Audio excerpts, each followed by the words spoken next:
किसान की झोपड़ी से निकला एक शख्स जिसने देश के दूसरे बड़े संवैधानिक पद तक का सफर तय किया। जी हां, हम बात कर रहे हैं भारत के 14वें उपराष्ट्रपति जगदीप धनखड़ की, जिन्होंने 21 जुलाई 2025 को अचानक इस्तीफा देकर सभी को चौंका दिया। 2 साल का कार्यकाल बाकी था, लेकिन उन्होंने स्वास्थ्य कारणों का हवाला देते हुए पद छोड़ दिया। मगर क्या ये सिर्फ स्वास्थ्य की बात है या फिर पर्दे के पीछे कुछ और भी है?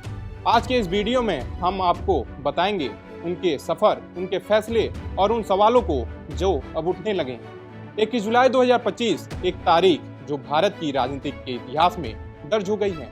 74 वर्षीय जगदीप धनखड़ ने उपराष्ट्रपति पद से इस्तीफा दे दिया। राष्ट्रपति द्रौपदी मुर्मू को भेजे गए अपने त्यागपत्र में उन्होंने लिखा कि यह मेरे लिए सम्मान की बात रही कि मैंने भारत की अभूतपूर्व प्रगति और आर्थिक विकास के लिए इस परिवर्तनकारी दौर में योगदान दिया। प्रधानमंत्री नरेंद्र मोदी का सहयोग और समर्थन अमूल्य रहा। धनखड़ ने अपने इस्तीफे में स्वास्थ्य कारणों का जिक्र किया, लेकिन इस फैसले ने राजनीति के गलियारों में कई सवाल खड़े कर दिए। अब सवालों का कारवा बड़ा लंबा है। सवाल यह है कि उपराष्ट्रपति जगदीप धनखड़ ने इस्तीफा क्यों दिया? क्या वजह सिर्फ स्वास्थ्य है या कोई और राजनीतिक दबाव? क्या उनके और सरकार के बीच कोई असहमति थी? क्या विपक्ष के लगातार हमले इसकी वजह बने? आइए जानते हैं कि धनखड़ के किसान के बेटे से लेकर उपराष्ट्रपति बनने तक का पूरा सफर। राजस्थान के झुंझुनू जिले के इठाना गांव में 18 मई 1951 को जन्मे जगदीप धनखड़ का जीवन एक बेहद प्रेरणादायक है। एक किसान परिवार से ताल्लुक रखने वाले धनखड़ ने सैनिक स्कूल चित्तौड़गढ़ में पढ़ाई की और फिर राजस्थान विश्वविद्यालय से लॉ की डिग्री ली। वे पहले राजस्थान हाई कोर्ट और फिर सुप्रीम कोर्ट में वकील रहे। यहीं से उनका झुकाव राजनीति की ओर हुआ। धनखड़ ने राजनीति की शुरुआत कांग्रेस से की। वे पीवी नरसिम्हा राव सरकार में सांसद बने, लेकिन अब राजस्थान में अशोक गहलोत का दबदबा बढ़ा तो उन्होंने कांग्रेस छोड़ दी और बीजेपी में शामिल हो गए। उनका जुड़ाव ओबीसी और खास तौर पर जाट समुदाय से रहा।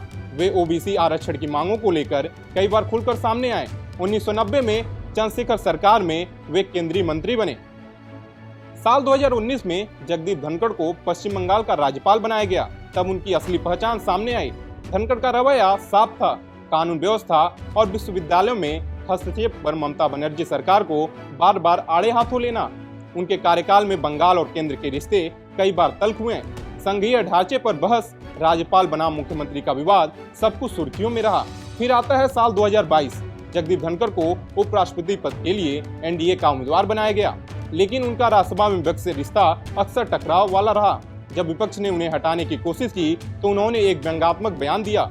उन्होंने कहा था कि यह ऐसा है जैसे जंगल लगे सब्जी काटने वाले चाकू से बाईपास सर्जरी की जाए। इस बयान ने उनकी अस्पष्टवादी छवि को और पुख्ता कर दिया। आज जब वो इस पद से इस्तीफा दे चुके हैं तो अब ये सवाल उठना लाजमी है, क्या ये सब एक सुनियोजित तरीके से हुआ या फिर कोई राजनीतिक उथल पुथल इसका कारण है? विपक्ष का दावा है कि स्वास्थ्य सिर्फ एक बहाना है, असली वजह कुछ और ही है। धनखड़ के अचानक इस्तीफे से सत्ता पक्ष भी चुप है और विपक्ष सवालों की बौछार कर रहा है। क्या धनखड़ का सख्त और स्वतंत्र रवैया सत्ता को रास नहीं आया?